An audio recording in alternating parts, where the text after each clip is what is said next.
El sol del desierto de Sonora era un verdugo despiadado, castigando la tierra agrietada con un calor que hacía temblar el aire.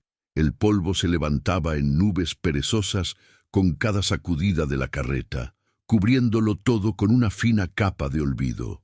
A lo lejos, la opulenta hacienda de la familia Villanueva se erguía como un espejismo de orgullo y frialdad, una fortaleza de paredes blancas que aprisionaba más almas de las que protegía. Para Isabela, sentada en la carreta de madera cruda, esa casa no era un hogar, sino el monumento de su propia insignificancia.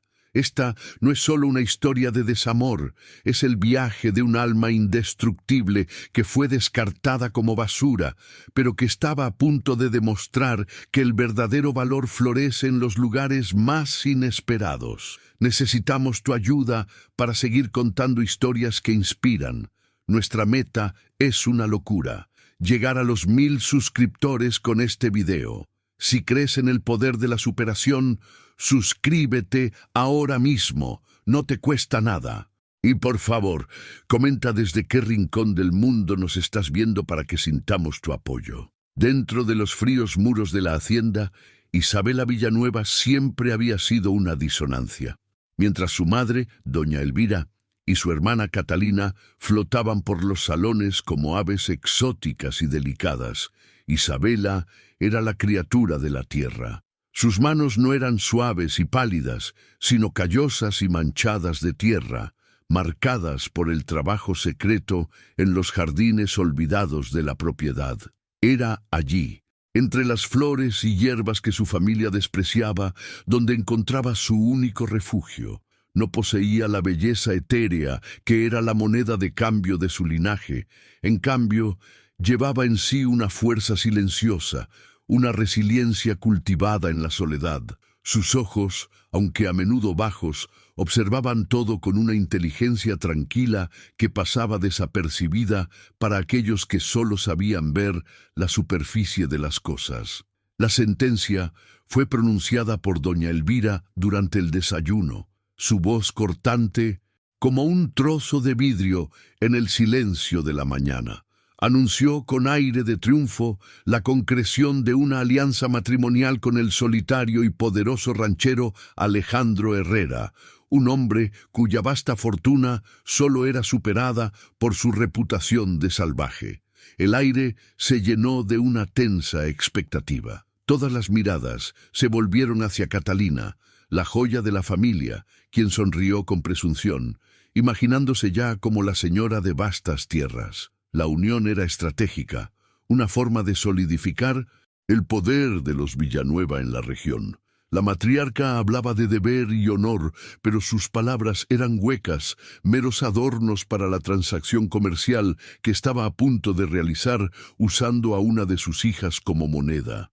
Luego, con la misma naturalidad con la que se descartaría un objeto sin valor, doña Elvira reveló el núcleo de su cruel plan. «Irá Isabela», declaró, sin siquiera mirar a su hija mayor. El silencio que siguió fue más pesado que cualquier grito. La intención era clara y perversa. Enviar a Isabela, la hija fea, era un insulto velado, una forma de tantear el terreno sin arriesgar a su preciosa Catalina. Esperaban que el ranchero solitario, ofendido por la broma, la enviara de vuelta, humillada. Esto abriría el camino para que, en un gesto de reparación, ofrecieran a la novia verdadera. Isabela sería solo el peón sacrificial en un juego de poder y vanidad, una molestia a ser descartada de forma conveniente y humillante. Isabela recibió la noticia como siempre recibía todo, en silencio. Años de abuso emocional habían construido una fortaleza de resignación alrededor de su corazón. No protestó, no lloró, no demostró ninguna emoción. En su interior, una voz que sonaba terriblemente como la de su madre, susurraba que eso era todo lo que merecía. La creencia en su propia inutilidad era una mala hierba que su familia había plantado y regado con esmero a lo largo de 18 años. Ella era un error de nacimiento, una mancha en la reputación impecable de los Villanueva, y ahora estaba siendo borrada. Su aceptación pasiva no era debilidad, sino un mecanismo de supervivencia forjado en el fuego constante del desprecio familiar. Se había vuelto una experta en desaparecer aun estando presente. Catalina, por su parte, no pudo contener una sonrisa de escarnio. La belleza le daba derecho a la crueldad y la ejercía con maestría. «Imagínate, mi hermana, una novia para el ogro del desierto», se burló, su risa sonando como campanas de cristal rompiéndose. «Dicen que su rancho es puro polvo y soledad. Un lugar perfecto para ti, ¿no crees? Al menos allí nadie notará tu rostro». Cada palabra era una aguja envenenada, diseñada para infligir el máximo dolor. Para Catalina, la humillación de su hermana era una fuente de diversión, una confirmación de su propia superioridad. Veía el mundo como un escenario y creía que el papel principal, el de esposa de un hombre rico, le pertenecía por derecho divino de su belleza. Don Ricardo Villanueva, el patriarca, permaneció en silencio como siempre. Sus ojos, antes quizás llenos de ambición, ahora eran solo el reflejo del poder de su esposa. Era una figura fantasmal en su propia casa. Un hombre que hacía mucho había cambiado su columna vertebral por comodidad y conveniencia. Evitó la mirada de Isabela, incapaz de enfrentar a la hija que estaba sacrificando en el altar de las apariencias. Su silencio era una traición más profunda que la crueldad activa de su esposa. Era la confirmación final para Isabela de que no tenía aliados, de que estaba completa e irremediablemente sola. La cobardía de él era el pegamento que mantenía unida la estructura disfuncional de aquella familia. Al empacar sus pocas pertenencias en un pequeño baúl de madera, Isabela no escogió los vestidos que su madre insistía en que usara para ocultar sus defectos. En cambio, guardó lo que realmente tenía valor: sus libros gastados sobre botánica, pequeños saquitos de hierbas secas que había recolectado, y vestidos sencillos y funcionales, remendados por sus propias manos. Cada objeto era una pequeña rebelión silenciosa, una afirmación de quién era ella debajo de las capas de vergüenza que le habían impuesto. Aquel baúl no contenía el ajuar de una novia, sino el kit de supervivencia de una exiliada. Eran las herramientas de su verdadera identidad, la mujer que amaba la tierra, no los salones, la que encontraba más belleza en una raíz que en un collar de perlas. El momento de la partida fue un espectáculo de desprecio cuidadosamente orquestado por doña Elvira. No había un carruaje elegante esperando, sino una carreta rústica, la misma que se usaba para transportar suministros a los trabajadores del campo. Era la humillación final, una declaración pública de su estatus. La familia observaba desde la sombreada galería de la hacienda, sus rostros máscaras de indiferencia y desdén. Para ellos, Isabela ya había desaparecido. Era un problema resuelto, una carga transferida. No se dijo ninguna palabra de despedida, no se ofreció ningún gesto de afecto, solo el silencio frío y la mirada juzgadora que la habían acompañado toda su vida, ahora empujándola hacia lo desconocido como un viento gélido. La carreta rechinó y comenzó a moverse, levantando una nube de polvo que parecía querer tragarse a Isabela. Mantuvo la barbilla en alto y no miró hacia atrás. Ver la casa que había sido su prisión encogerse a la distancia no le trajo alivio, solo una sensación de profundo vacío. Estaba siendo enviada a lo desconocido, a un hombre que no la quería y a una vida que prometía ser tan dura como la tierra a su alrededor. La inmensidad del desierto se abría ante ella, un espejo de su soledad. Era una figura solitaria en un paisaje indiferente, una semilla arrancada de suelo infértil y arrojada al viento, sin saber dónde o si algún día aterrizaría y echaría raíces. El viaje bajo el sol inclemente parecía interminable. El desierto del norte de México no ofrecía consuelo. Era un paisaje de extremos, de una belleza brutal e indiferente. Cactus saguaro se erguían como centinelas silenciosos, testigos de innumerables viajes como el suyo. El calor era una presencia física, un peso sobre sus hombros, mientras el monótono balanceo de la carreta la adormecía en un estado de sopor resignado. Este ambiente, que para su hermana Catalina sería un infierno, para Isabela comenzaba a parecer honesto. La tierra no mentía. Su dureza era visible. Su hostilidad no estaba disfrazada con sonrisas falsas o palabras dulces. Era real, y había una extraña paz en ello. El hombre que conducía la carreta, un vaquero del rancho Herrera, era un hombre de pocas palabras, con el rostro curtido por el sol y el tiempo. Rara vez la miraba, pero cuando lo hacía, sus ojos contenían una chispa de lástima. Le ofreció su cantimplora de agua en silencio, un gesto de simple bondad que la conmovió más profundamente que cualquier palabra.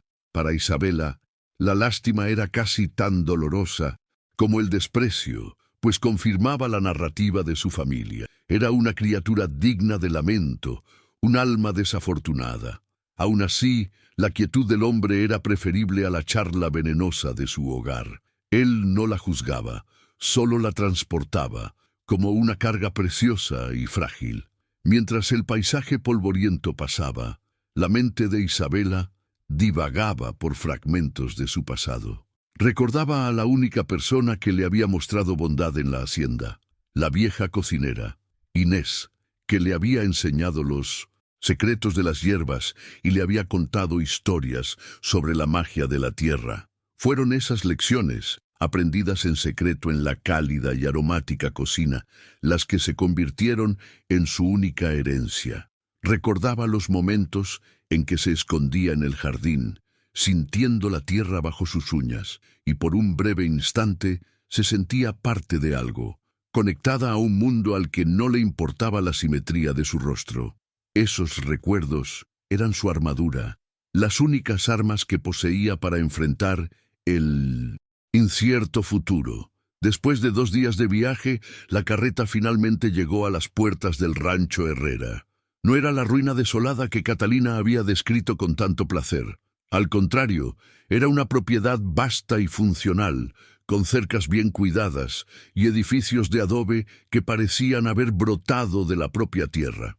El lugar emanaba un aire de trabajo duro y propósito.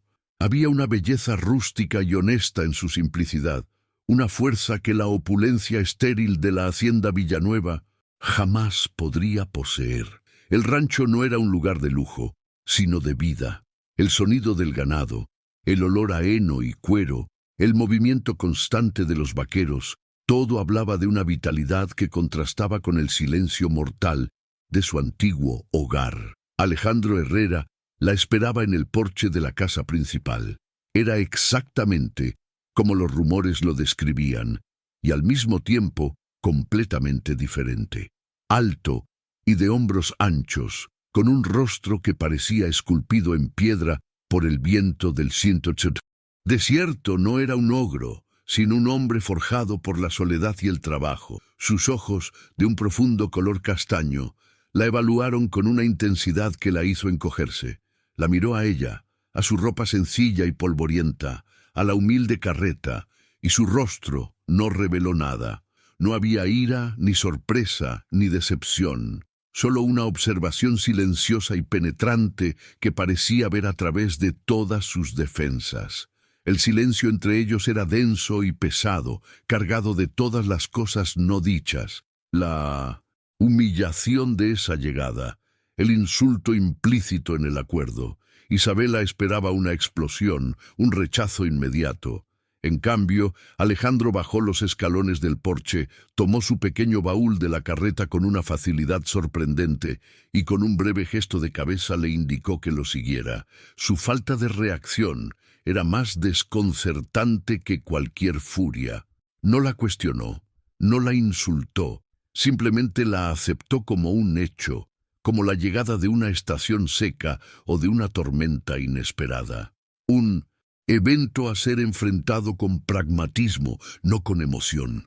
Dentro de la casa, una mujer anciana de cabellos blancos trenzados y un rostro surcado por 1000 sonrisas y preocupaciones los esperaba. «Ella es Elena», dijo Alejandro, su voz un barítono grave que pareció hacer vibrar el aire.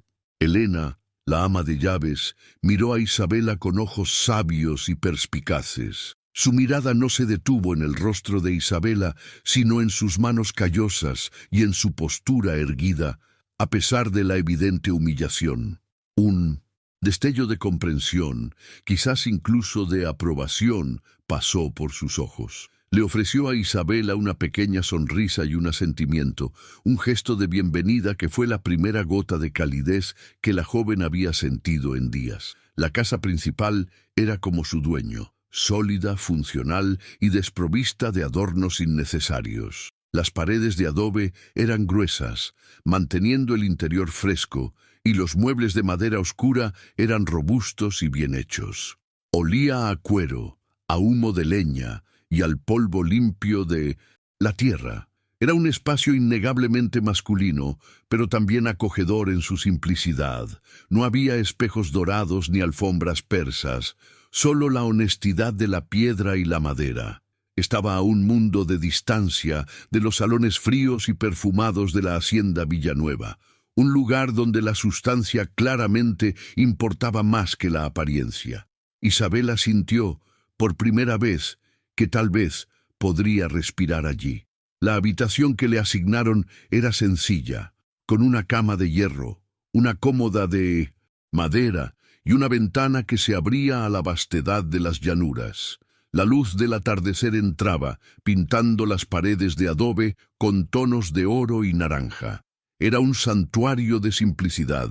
Allí no había retratos de ancestros para juzgarla, ni el reflejo constante de su propia imagen en los espejos para recordarle sus imperfecciones. Era un espacio en blanco, una pizarra limpia. Por primera vez en su vida, Isabela sintió la posesión de algo que era verdaderamente suyo. Una pequeña habitación, un refugio, la posibilidad de un nuevo comienzo, por más aterrador que fuera. La primera cena fue una lección de silencio. Alejandro e Isabela se sentaron en extremos opuestos de una larga mesa de madera. El único sonido era el tintineo de los cubiertos en los platos. La comida, preparada por Elena, era simple y sabrosa: carne asada, frijoles, tortillas calientes. Isabela, acostumbrada a picotear su comida bajo la mirada crítica de su madre, se encontró comiendo con un apetito que no sabía que poseía. El silencio de Alejandro no era acusador como el de su padre. Era un silencio de observación, de contemplación. Comía con la concentración de un hombre que entiende el valor del alimento y el trabajo necesario para ponerlo en la mesa. Finalmente, rompiendo la quietud, Alejandro habló. Su voz era grave y sus palabras directas. «Te enviaron a ti». No era una pregunta, sino una afirmación cargada de un profundo entendimiento de la situación. No estaba preguntando por qué estaba allí. Estaba declarando que entendía perfectamente el insulto que los Villanueva le habían enviado. Sus ojos la fijaron, esperando su reacción, probando su fuerza. Quería ver si se derrumbaría, si lloraría, si intentaría justificarse. Era un desafío, el primero de muchos que enfrentaría en esa tierra dura y en esa nueva relación tensa y desconocida.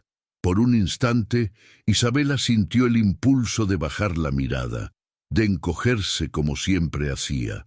Pero algo en la honestidad brutal de ese lugar, en la intensidad de la mirada de ese hombre, la detuvo. Levantó la barbilla y lo miró directamente, sus ojos encontrándose con los de él a través de la mesa. «Sí», respondió, su voz apenas un susurro, pero firme, sin una pizca de autocompasión o excusa. Solo había la aceptación cruda y honesta de la verdad. Esa simple palabra, cargada con el peso de toda una vida de humillación, sorprendió a Alejandro. Esperaba una dama frágil de la ciudad, no a esa mujer que, aun polvorienta y exiliada, poseía un inesperado núcleo de acero. En ese momento, un pacto silencioso se selló entre ellos. Él, un hombre traicionado por la belleza superficial que se había refugiado en la brutal honestidad de la tierra. Ella, una mujer descartada por no poseer esa misma belleza superficial. Él vio en ella no a la novia de broma, sino a una sobreviviente. Y ella vio en él no a un ogro, sino a un hombre que, como ella, parecía entender el valor de las cosas que no se pueden ver. El insulto de los Villanueva, diseñado para destruirla y ofenderlo, había fallado en su propósito. En cambio, había forjado la primera y más fina línea de una conexión inesperada, un entendimiento mutuo que nació de la misma herida, el desprecio de un mundo fútil. Más tarde esa noche, Elena entró silenciosamente en la habitación de Isabela, trayendo una taza de té de hierbas humeante.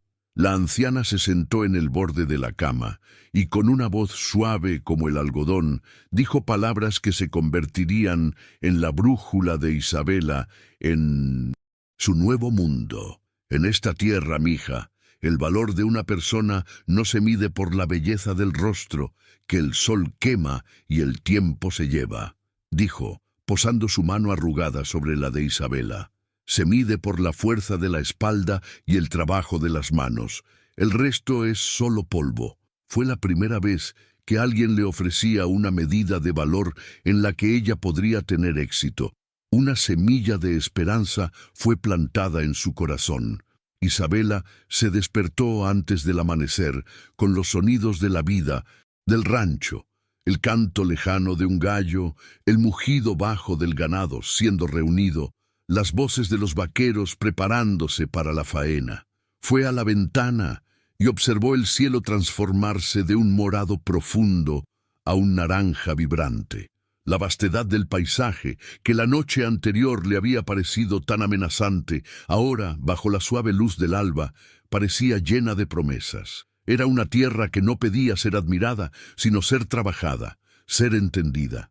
Por primera vez, Isabela no se sintió como un adorno defectuoso, sino como alguien que quizás podría encontrar un propósito en ese lugar. Sin que nadie se lo pidiera, bajó a la cocina, donde el olor a café fresco y tortillas en el comal ya flotaba en el aire. Encontró a Elena amasando la masa para el día y, sin decir palabra, se lavó las manos y comenzó a ayudar, limpiando y picando las verduras para el guiso. Sus movimientos eran eficientes y seguros, resultado de años ayudando en secreto en la cocina de la hacienda. Elena la observó con una sonrisa discreta. Esa chica de la ciudad, enviada como un insulto, no tenía miedo de ensuciarse las manos.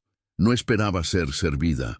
Buscaba una forma de ser útil, de pertenecer, de clavar sus raíces en el único suelo que se le había ofrecido.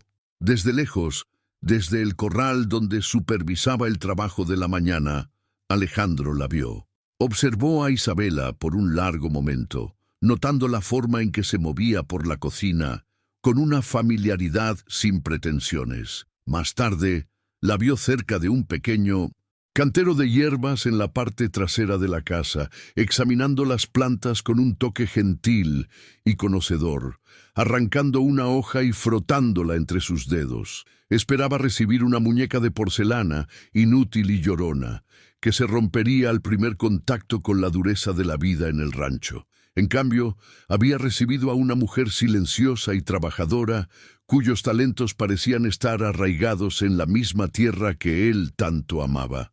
Una curiosidad inesperada comenzó a brotar en su pecho. La narrativa se sumerge brevemente en el pasado de Alejandro, revelando la fuente de su desconfianza y aislamiento. Su primera esposa, una belleza célebre de la capital, se había casado con él por su fortuna y lo había traicionado con uno de sus propios primos, humillándolo públicamente. La experiencia lo dejó amargado y solitario, convencido de que la belleza y la sofisticación de la alta sociedad eran solo máscaras para la podredumbre y la codicia. Se refugió en su rancho, encontrando consuelo en la lealtad inquebrantable de la tierra y los animales. Por eso, la llegada de una novia Villanueva, el epítome de esa sociedad que despreciaba, fue recibida con una hostilidad fría y calculada. Esperaba lo peor. Un pequeño incidente cambió la dinámica. Isabela notó que uno de los caballos favoritos de Alejandro, un hermoso alazán llamado Relámpago, cojeaba ligeramente. Mientras los vaqueros sugerían tratamientos rudos, ella, con el permiso vacilante de Alejandro, examinó al animal. Con la calma de quien entiende el lenguaje silencioso de las criaturas, identificó una inflamación en la articulación. Usando su conocimiento de hierbas, preparó una cataplasma de árnica y salvia, aplicándola con mano firme y gentil. Alejandro observó todo en silencio. No la elogió, pero cuando al día siguiente el caballo caminaba visiblemente mejor, un respeto a regañadientes comenzó a romper la armadura de hielo alrededor de su corazón. Una chispa de algo nuevo y desconocido se encendió dentro de Isabela. Había sido enviada a ese lugar como un cordero al matadero, destinada a ser rechazada y devuelta en desgracia. Su familia contaba con su fracaso. Pero, ¿y si se negaba a fracasar? ¿Y si, en ese lugar de polvo y trabajo duro, pudiera florecer de una manera que nunca se le permitiría en los jardines bien cuidados pero sofocantes de la hacienda? Ese rancho, que se suponía que sería su prisión, quizás podría ser su liberación. La idea era aterradora y emocionante.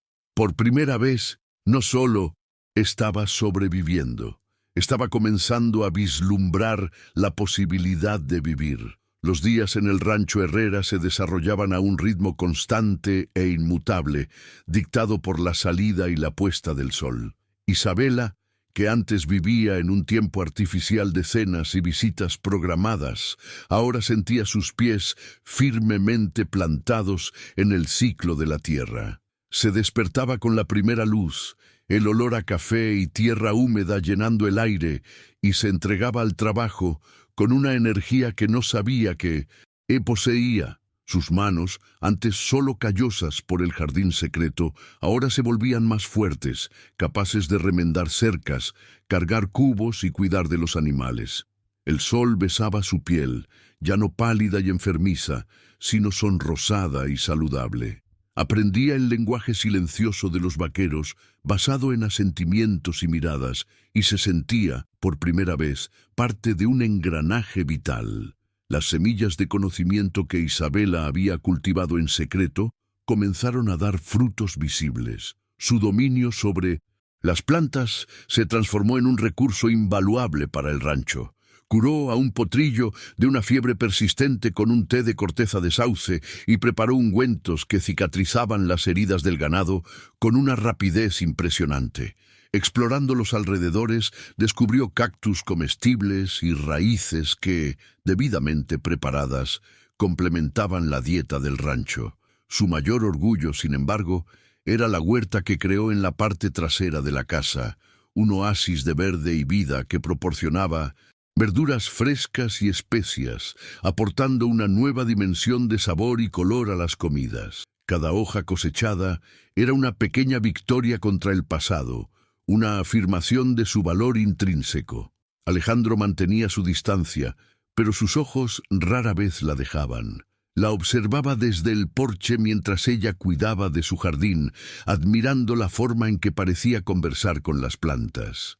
Notaba su incansable ética de trabajo, la manera gentil con que trataba a cada animal y a cada trabajador. Cierta mañana, Isabela encontró un libro sobre la mesa del porche. No era una novela frívola, sino un estudio detallado sobre las gramíneas nativas de la región de Sonora. Fue el primero de muchos.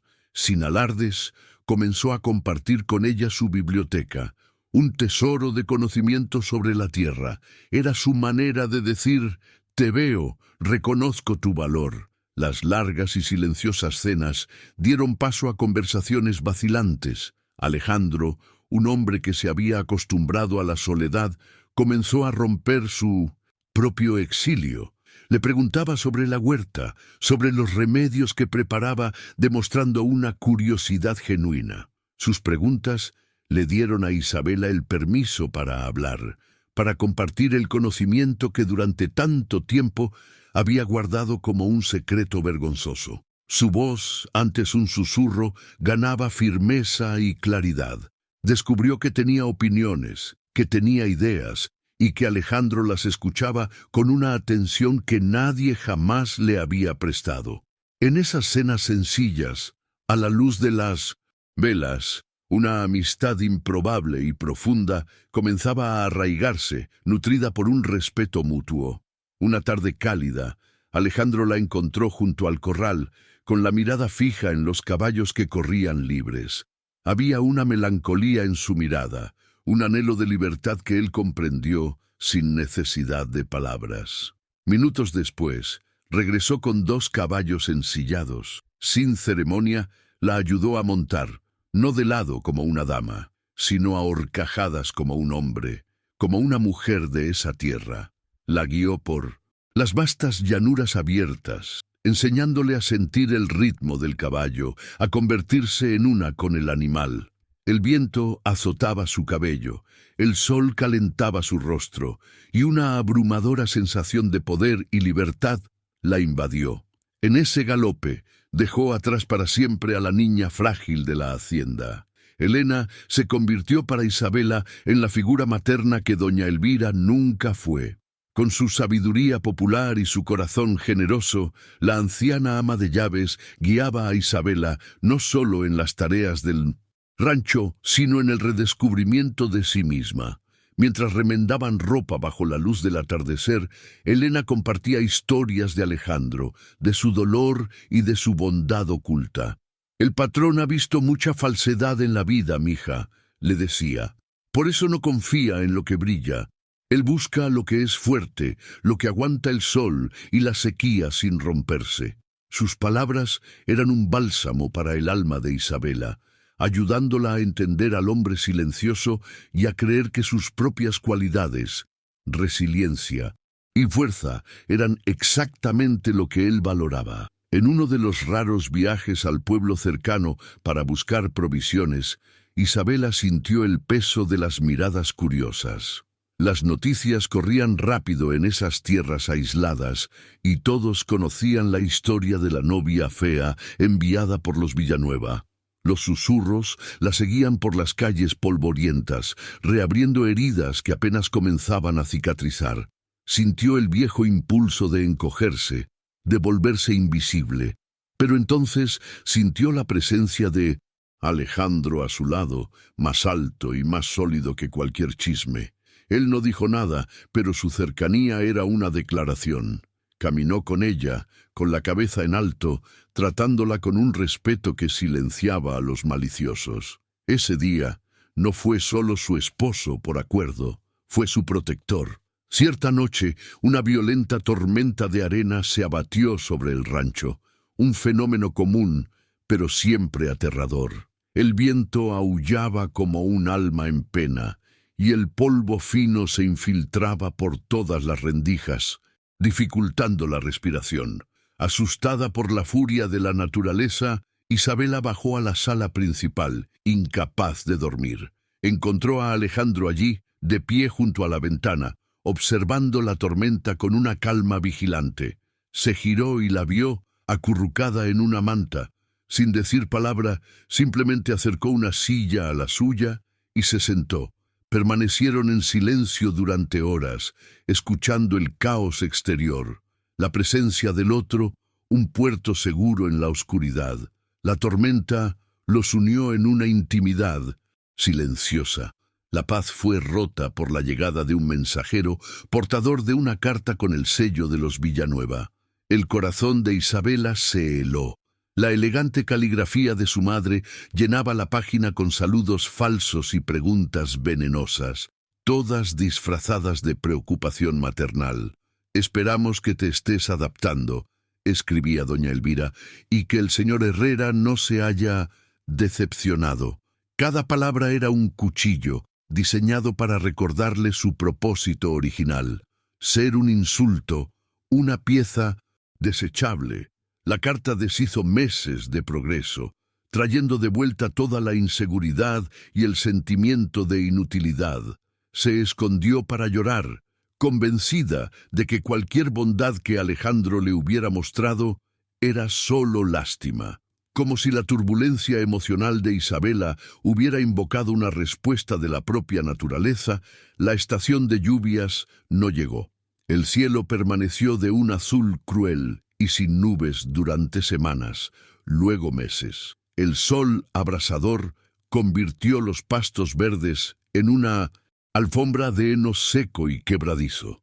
Los arroyos que atravesaban la propiedad de Herrera se encogieron hasta convertirse en lechos de piedra y polvo. El ganado, la fuente de vida del rancho, comenzó a enflaquecer, sus huesos haciéndose visibles bajo el cuero. Un aura de desesperación comenzó a instalarse sobre la tierra, silenciosa y sofocante. La sequía no era solo una amenaza económica, era una amenaza a la existencia misma de ese mundo que Isabela había comenzado a llamar hogar. La responsabilidad pesaba sobre los hombros de Alejandro como una montaña. Pasaba los días a caballo, buscando en vano cualquier señal de pasto, y las noches inclinado sobre mapas, planeando la perforación de nuevos pozos que invariablemente resultaban en nada más que polvo. La frustración grababa nuevas líneas en su rostro y el agotamiento ralentizaba sus movimientos. Isabela observaba su sufrimiento en silencio, con el corazón roto al verlo librar una batalla perdida contra los cielos. Por primera vez, no se sentía como una intrusa o una carga, sino como una compañera que compartía su angustia y deseaba desesperadamente poder aliviar su carga. En medio de su desesperación, un recuerdo lejano surgió en la mente de Isabela. Horas pasadas en la descuidada biblioteca de su padre, huyendo de su familia. Recordó haber encontrado una colección de diarios y mapas de un antiguo explorador jesuita que había viajado por la región siglos antes. Los textos mencionaban acuíferos subterráneos, fuentes de agua que sobrevivían incluso a las sequías más severas. Y lo más importante, el jesuita había notado que la presencia de estos acuíferos siempre estaba indicada por un tipo específico de arbusto de hojas cerosas y raíces profundas, capaz de alcanzar la humedad oculta. Una idea audaz y desesperada comenzó a florecer en su mente, una chispa de esperanza en la oscuridad. Reunió todo su coraje y fue hacia Alejandro, que estaba en el despacho, con el rostro sombrío. Con voz temblorosa, pero decidida, expuso su teoría, mostrándole los dibujos que había hecho de memoria de las plantas descritas en los diarios. La reacción de él fue un golpe. Exhausto y escéptico, apenas miró los papeles. Isabela, agradezco tu intención, pero esos son cuentos de hadas, dijo, con la voz áspera por el puro agotamiento. La realidad es que estamos perdiéndolo todo. No tenemos tiempo para cazar plantas mágicas. El rechazo, viniendo del hombre cuyo respeto tanto valoraba, fue más doloroso que cualquier burla de su hermana. Se fue, sintiéndose pequeña y tonta. Sin embargo, la semilla de la esperanza, una vez plantada, era terca. La vieja Isabela se habría retirado, aceptado la derrota. Pero la mujer que el rancho estaba forjando era diferente. Ignorando la orden implícita de Alejandro, decidió actuar. Confió su plan a uno de los vaqueros más jóvenes, un muchacho llamado Mateo, que siempre la había tratado con amabilidad. Juntos pasaron los siguientes 3 días cabalgando por las zonas más remotas y áridas de la propiedad, bajo el sol implacable, con los ojos fijos en el suelo, buscando la planta que solo existía en su memoria y en los escritos de un hombre muerto hacía mucho tiempo. Era una búsqueda a ciegas, movida solo por su intuición y una fe recién descubierta en su propio conocimiento. Y entonces, en un pequeño barranco que todos siempre evitaban por considerarlo totalmente estéril, la vio. Una pequeña colonia de arbustos con hojas verde oscuro y brillantes, exactamente como las de los dibujos. Estaban frondosos y llenos de vida, un desafío imposible al paisaje moribundo que los rodeaba. Era la prueba. La naturaleza le estaba diciendo que los diarios tenían razón. Con el corazón latiendo descontroladamente, arrancó una rama y cabalgó de regreso a la casa principal tan rápido como pudo. Ya no era una teoría, no era un cuento de hadas, era una certeza, una promesa de agua, una oportunidad de salvación que sostenía en su mano temblorosa.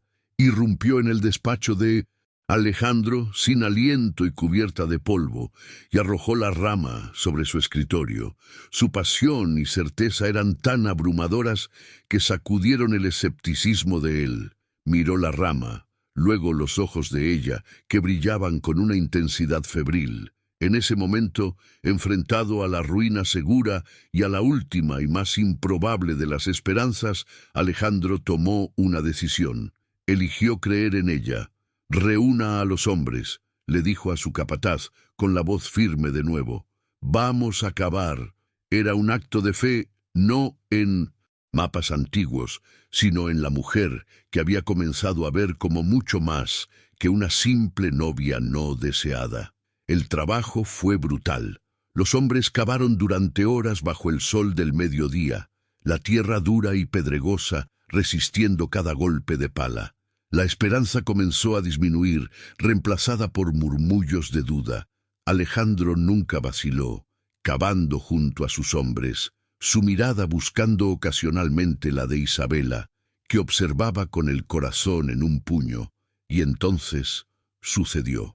La pala de uno de los vaqueros hizo un sonido diferente, un sonido húmedo, pastoso. Silencio, todos se detuvieron. El hombre cavó de nuevo y levantó una pala llena de lodo oscuro, y entonces, lentamente, el agua comenzó a brotar del fondo del agujero, primero un hilo, luego un charco, hasta manar, clara y fría. Un grito colectivo de pura alegría y alivio resonó por el barranco. El descubrimiento del agua lo cambió todo. Isabela ya no era la forastera, la novia de arreglo. Se había convertido en una leyenda, la dama del agua, la mujer que había salvado el rancho con su sabiduría.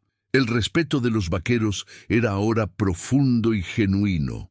La saludaban con una deferencia que solo le daban a Alejandro. Pero la transformación más importante ocurrió dentro de ella. Por primera vez en su vida se sintió innegablemente valiosa. Su valor no le había sido dado, ni heredado, ni basado en su apariencia. Lo había conquistado con su intelecto, su coraje y su perseverancia. Miró sus manos sucias de tierra y vio no imperfección, sino poder.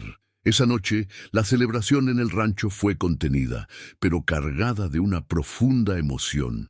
Frente a todos sus hombres, Alejandro levantó su copa. Sus ojos encontraron los de Isabela al otro lado de la habitación. «Un brindis por Isabela», dijo, su voz resonando con un orgullo inconfundible. Ella nos recordó que la fuerza de esta tierra no está en la superficie, sino en las profundidades.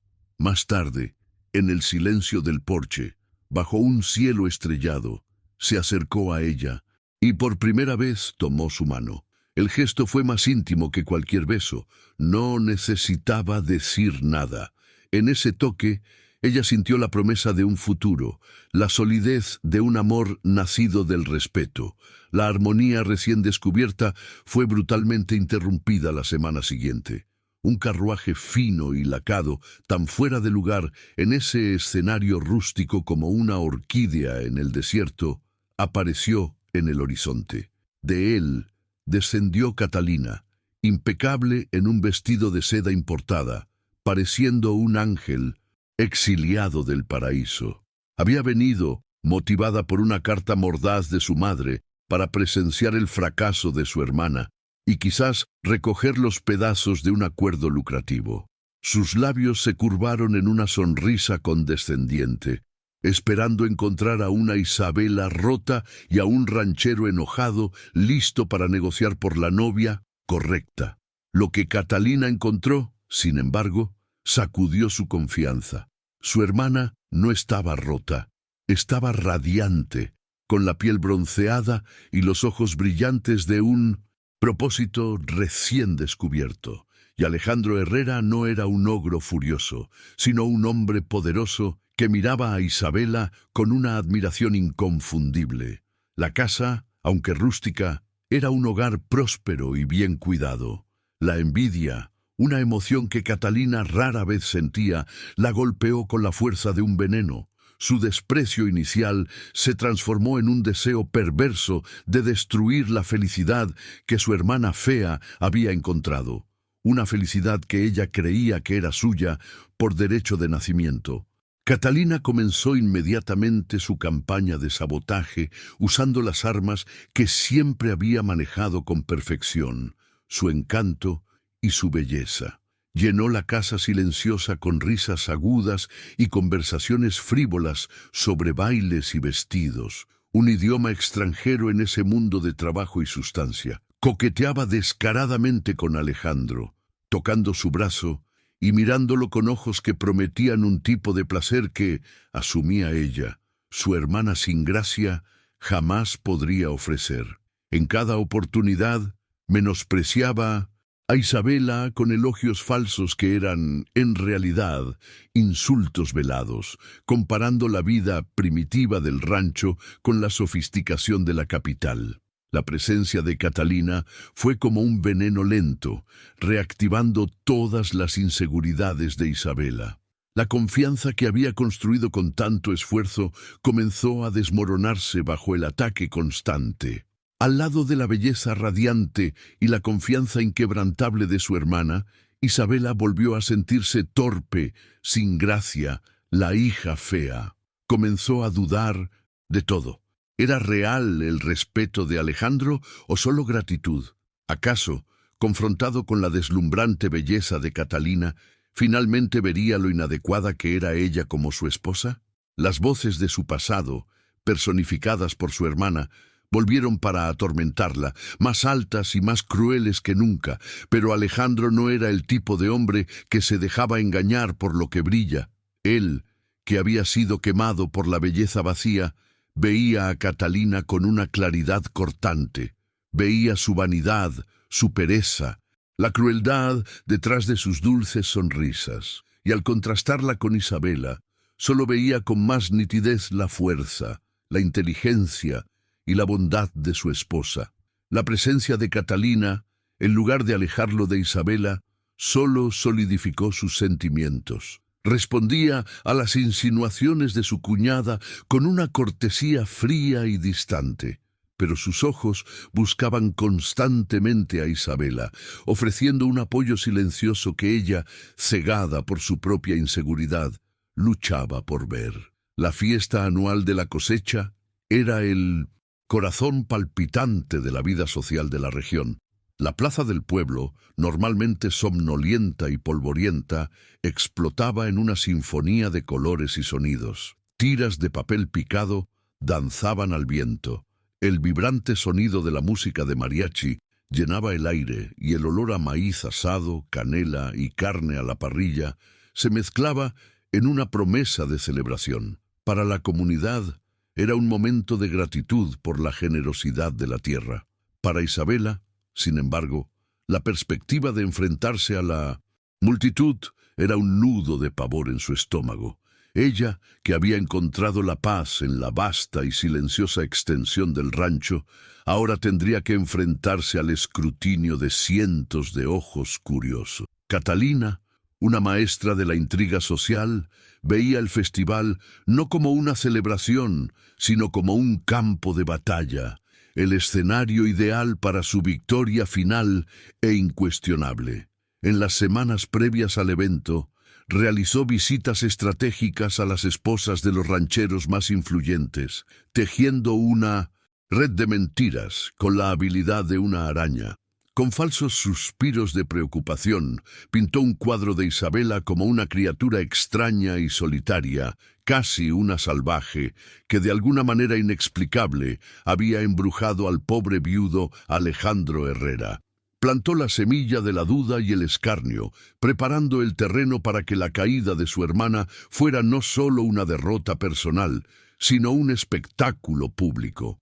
En la mañana del festival, Catalina ejecutó el acto más cruel de su plan.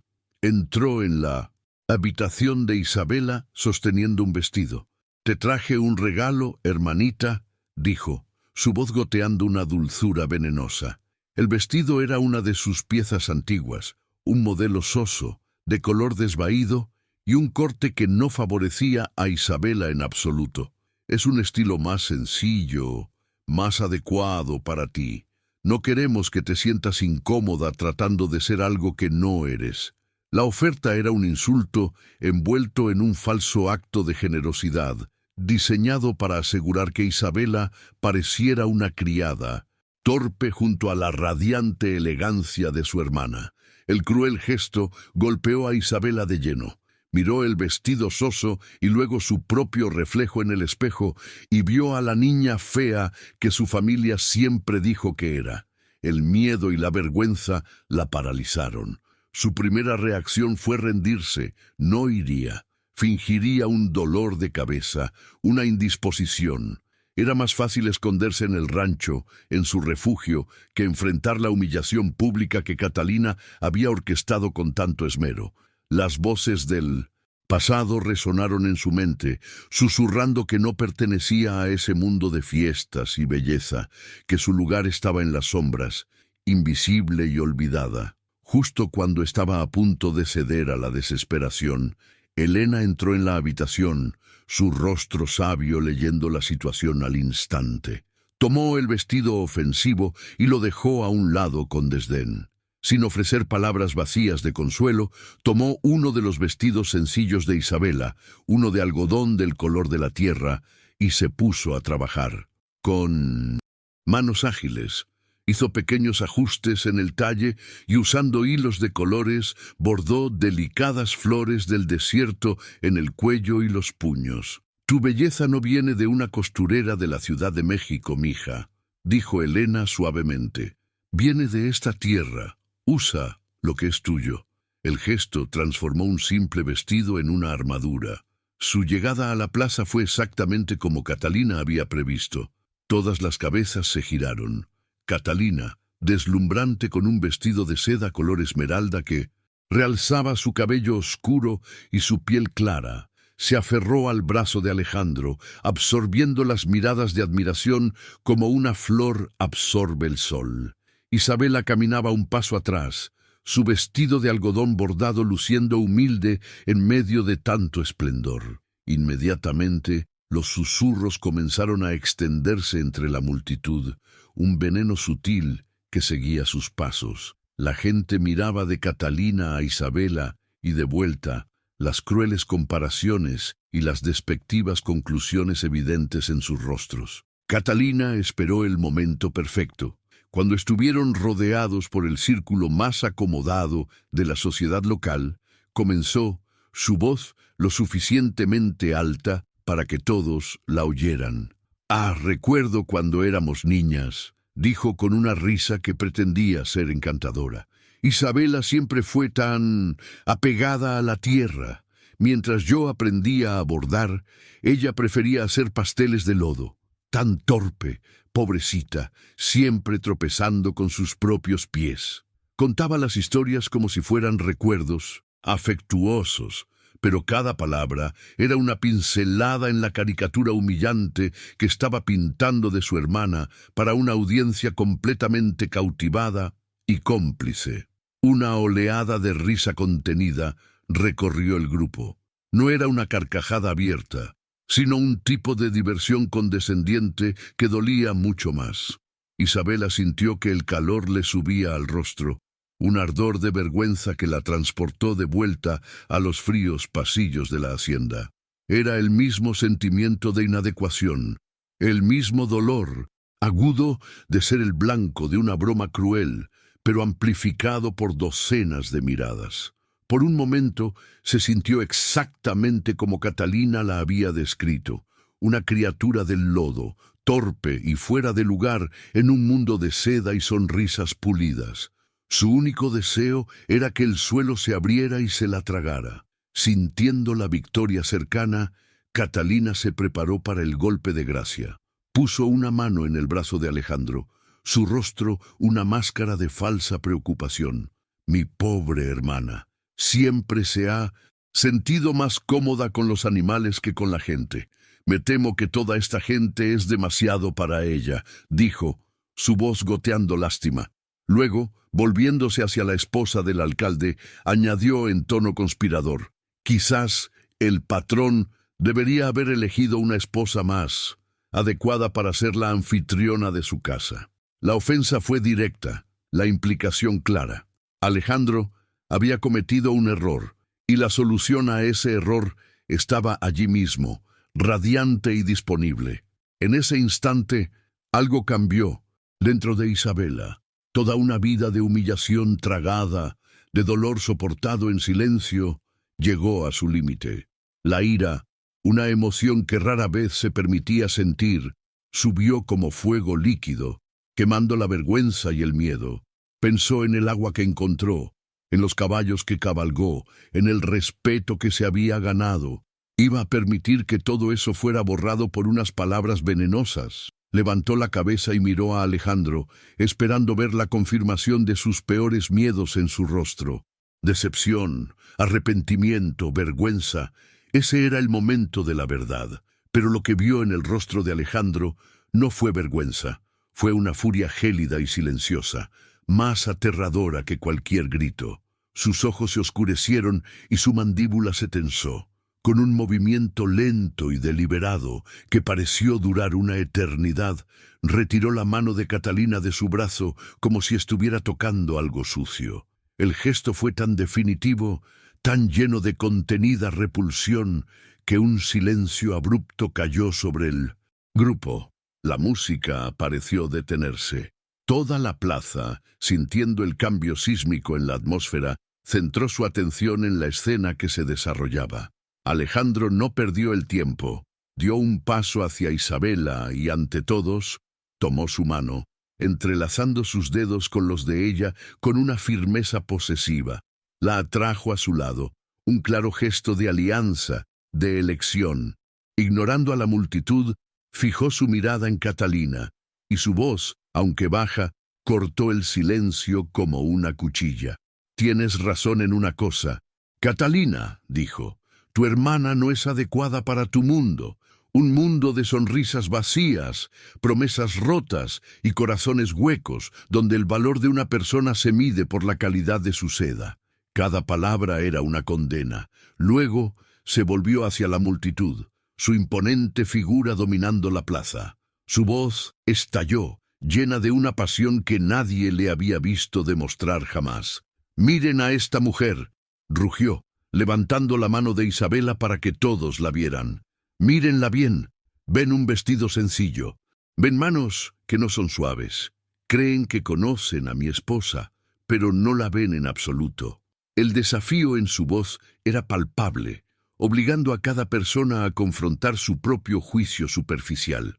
Los despojó de sus presunciones, exponiendo la pobreza de sus valores ante todos. «Las manos que ustedes juzgan», continuó, su voz ahora entrecortada por una emoción abrumadora, «son las mismas manos que cavaron la tierra y encontraron agua cuando todo este valle se estaba convirtiendo en polvo.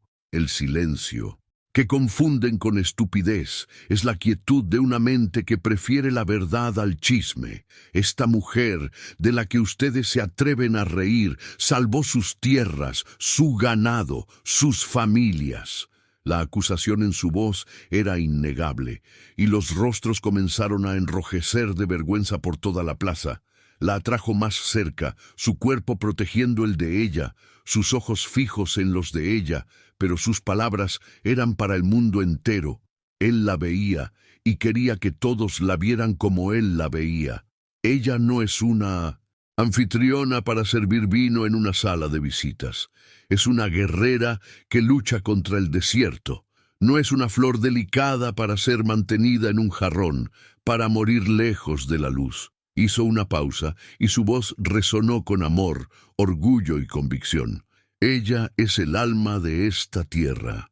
Un profundo y atónito silencio siguió a su declaración. La verdad de sus palabras flotó en el aire, innegable. Entonces, un sonido rompió el silencio, un aplauso.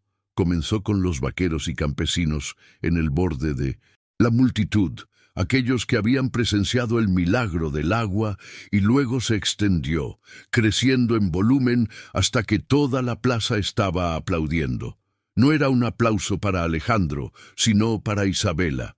Los pilares de la sociedad local, humillados, apartaron la mirada. Catalina se quedó de pie, completamente sola, su deslumbrante belleza luciendo de repente llamativa y hueca. Su poder se había desvanecido. En medio de los aplausos que sellaron la derrota de Catalina, Alejandro tomó firmemente la mano de Isabela y la guió lejos del epicentro de la humillación. Atravesaron a la multitud, que ahora se abría ante ellos con un respeto recién descubierto. Nadie se atrevió a mirarlos con desdén. Isabela no miró hacia atrás, ni para ver el rostro de su hermana, pálido de furia y conmoción, ni para deleitarse con la victoria. Simplemente caminó al lado del hombre que la había defendido, sintiendo la fuerza de su mano en la de ella. No huían del festival como parias, partían como soberanos de Middlesbrough, su propio mundo, dejando atrás el mezquino tribunal de la opinión pública. El viaje de regreso al rancho, bajo el manto de un cielo nocturno salpicado de estrellas, estuvo inmerso en un silencio profundo y reconfortante. No era la quietud tensa de sus primeros días, sino una calma llena de todo lo que se había dicho y comprendido en la plaza. Isabela miraba el perfil de Alejandro, recortado contra la luz de la luna, y sentía una ola de gratitud y amor tan inmensa que parecía demasiado grande para su pecho. Él no solo la había defendido, la había revelado a sí misma y al mundo. Había dado voz a todo lo que ella sentía, pero nunca se había atrevido a creer. En ese silencio compartido, sus corazones conversaban, sellando el pacto hecho con palabras. Al llegar a la casa, ahora un verdadero santuario, Alejandro la llevó al porche. Se volvió hacia ella, y bajo la suave luz del farol, sus ojos contenían una vulnerabilidad que nunca le había visto. «Te vi, Isabela», dijo, con la voz ronca. «Desde el primer día te vi. Tenía miedo, porque la belleza ya me había traicionado una vez». Confesó el dolor de su pasado, la muralla que construyó a su alrededor y cómo la fuerza silenciosa y la bondad genuina de ella habían, día tras día, demolido esa fortaleza. En esa confesión le entregó la última pieza de su corazón, un gesto de confianza total que la sanó por completo. En ese momento, al escuchar su verdad, Isabela sintió cómo el último fantasma de su pasado se disipaba. La voz crítica de su madre, la burla de su hermana, las dudas que la habían atormentado toda su vida, todo se deshizo en polvo y fue arrastrado por el viento del desierto. Miró a Alejandro, y el amor que sentía por él